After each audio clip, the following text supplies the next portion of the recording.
যখন আমি আসি তখন আমার ভয় লাগে রীতিমতো। এখনো দেখা যাচ্ছে ওই যে বাঁকা হয়ে আছে। এই পুরো ব্রিজটা প্রায় 1 থেকে 1.5 ফিটের মতো সরে যায় আর কি। যে কোনো সময় রাজধানীর বিমানবন্দর সড়কের হোটেল লা মেরিডিয়ান নিকুঞ্জ এবং খিলক্ষেতের সংযোগস্থলের ফুটওভার ব্রিজটি রয়েছে, এটি বিমানবন্দর সড়কেই ধসে পড়তে পারে। কিছুদিন আগে একটি মালবাহী কন্টেনার সজোরে ধাক্কা দেয় ফুটওভার ব্রিজে। এতে ফুটওভার ব্রিজের বিভিন্ন অংশ ক্ষতিগ্রস্ত হয় এবং এখনও পর্যন্ত ঝুঁকি নিয়ে অনেক মানুষ আমরা দেখছি নিয়মিত যাতায়াত করছে। বিশেষ করে বিকেল হলে কিন্তু ফুটওভার ব্রিজে মানুষের এত যে ঢল থাকে, যেখানে আসলে সাধারণ যাত্রী যারা এখান দিয়ে যাতায়াত করেন নামেন, তারা প্রত্যেকের জীবনে ঝুঁকি নিয়ে যাতায়াত করেন। যে কোনো সময় ফুটওভার ব্রিজটি রাস্তার উপর পড়ে যেতে পারে, ভেঙে পড়তে পারে। এতে করে আমরা জানি যে যারা এই ফুটওভার ব্রিজে যাতায়াত করেন প্রত্যেকের জীবন নাশ হতে পারে, এমন একটা আশঙ্কা করা হচ্ছে। আমি যখন উঠছি তখন মাঝখানে যখন আমি আসি তখন আমার ভয় লাগে রীতিমতো, কারণ ব্রিজটা মনে হয় যে খুবই লেয়ারটা পাতলা হয়ে গেছে, যে কারণে একটু ঝাঁকি লাগে আমার।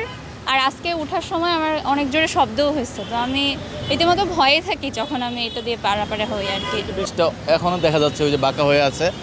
এখানে আমাদের বাচ্চাদেরকে নিয়ে আমরা ওই পাশে মাদ্রাসা স্কুলতে যাই, আমরা খুব ভয়ে থাকি, যে কোনো সময় একটা দুর্ঘটনা ঘটতে পারে।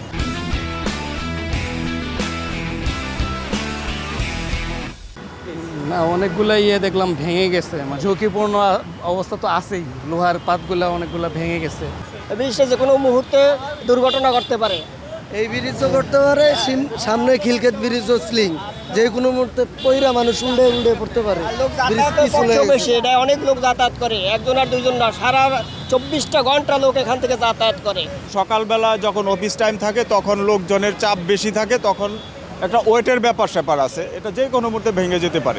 এখান দিয়ে হাঁটাচলা করা হয়, তখন এখানে প্রচুর ভাইব্রেশন হয়ে থাকে। ক্ষতিগ্রস্ত বৃষ্টির এই অংশ ঠিক যে রেল ক্রসিং আছে সেই অংশটি অনেকটা নিচু হয়ে গেছে এবং খুব নড়বড় অবস্থা।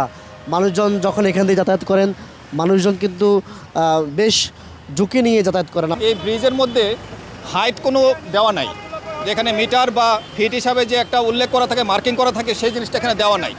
তাহলে কিভাবে বুঝবে যারা এখানে ড্রাইভ করে বা যারা এখানে মালামাল পরিবহন করেন, হ্যাঁ, ওনারা তো বুঝতে পারবেন না যে এই ব্রিজটির হাইট কতটুকু। তাই আমি অনুরোধ করব কর্তৃপক্ষকে যে অতি সত্বর এই ব্রিজটিকে মেরামত করে এবং এখানে যেন ব্রিজের উপরে যেন হাইটটা উল্লেখ করে দেওয়া হয়, মিটার বা গজ ফিট হিসাবে, যেটাই উল্লেখ করা হয়। আর এই ব্রিজটি দিয়ে খিলক্ষেত নাওপাড়া এবং টানপাড়ার লোকজন প্রচুর যাতায়াত করে।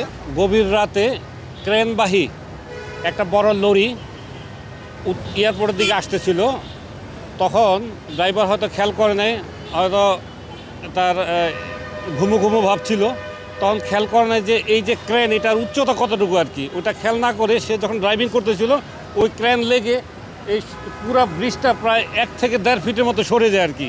যে আমাদের এই যে ব্রিজ আছে, এই ব্রিজটা পুরা খিলক্ষেতের লোক এবং নিকুঞ্জে কিন্তু শত শত হাজার কোম্পানি আছে, বিভিন্ন রকম মাল্টিন্যাশনাল কোম্পানি আছে আর কি। লক্ষ লক্ষ লোক প্রতিদিন আমাদের এই ব্রিজ দিয়ে কিন্তু লোক যাতায়াত করে। সরকার কোনো রকমের কোনো অ্যাক্টিভিটিস করেনি, যা করার দরকার সেটা করেনি, প্রয়োজনীয় যেটা করার দরকার করেনি। আমার মনে হয় যে কোনো সময় একটা বড় ধরনের একটা দুর্ঘটনা ঘটতে পারে আর কি।